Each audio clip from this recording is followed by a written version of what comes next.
Hey everyone, I'm Elliot. I'm a writer, and today I'm going to talk about my writing process. We're halfway through 2020, and what a year it's been.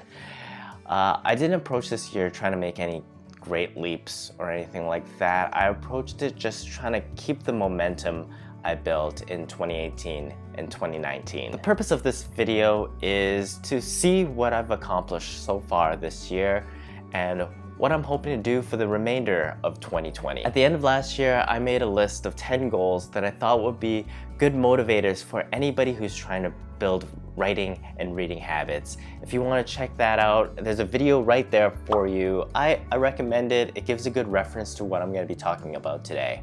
But all right, back to this. Writing every day. To write consistently every day, to get on a streak and not break it, was something I really wanted to do this year.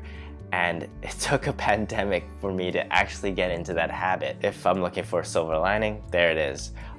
January and February were actually quite busy for me this year, which I actually did a lot of traveling, which was kind of good because I don't know when I'm gonna go on a trip again, so another silver lining there. By the end of March, I started writing a sentence every day. This was something I really wanted to do. I challenged myself for 30 days to write about the same thing every day. I made a video about that as well, so if you want more detail about this challenge, please check it out. I ended up doing 51 days.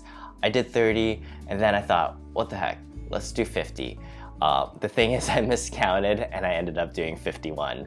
After I finished writing those 51 sentences, I decided, you know what, I want to work on my comedic writing. So I decided from that day going forward, every day, I'm going to try to write a joke. As I'm recording this right now, I'm on day 54, so that adds up to 105 consecutive days of writing, just writing every day. This is not including my short stories or novels. This is just warm up. This is just exercising. You're probably wondering, can I hear one of these jokes? And the answer is no.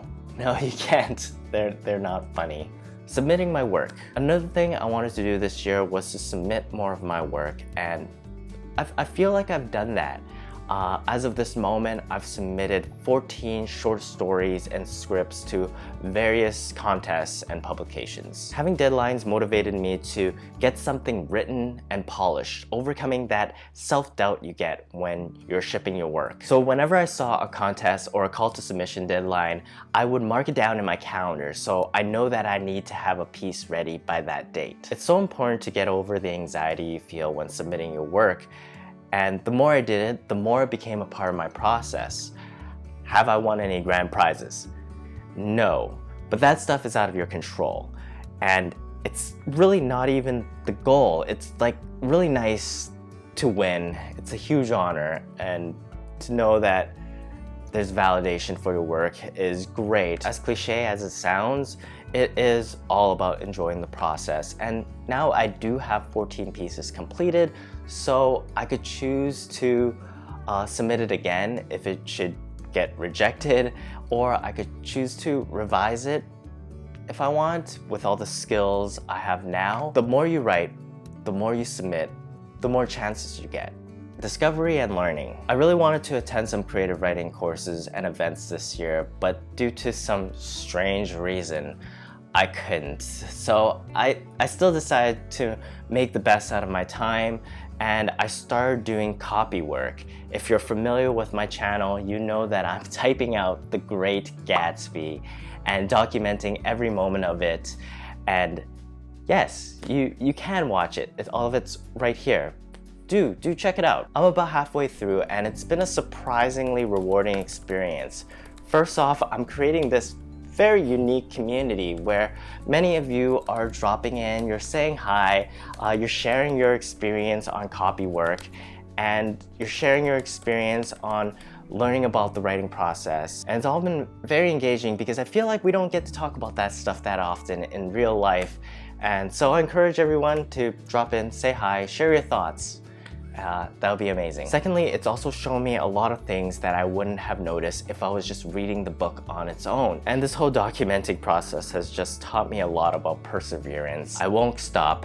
I can't now. My next big project. This year, I really feel like I figured out a process that works for me, and I feel like I finally have a direction to go. I've written novels in the past, but I've never really felt completely focused. There wasn't really a project that I fully believed in, or a message that I wanted to convey, or a topic that I really wanted to immerse myself in.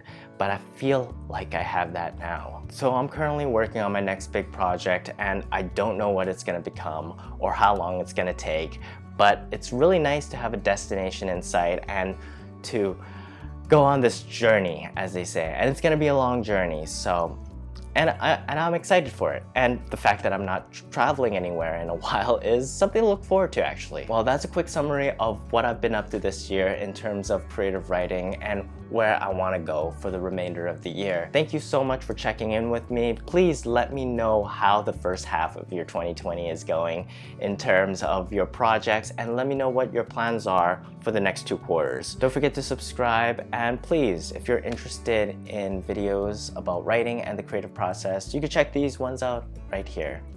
All right, I'll talk to you guys later.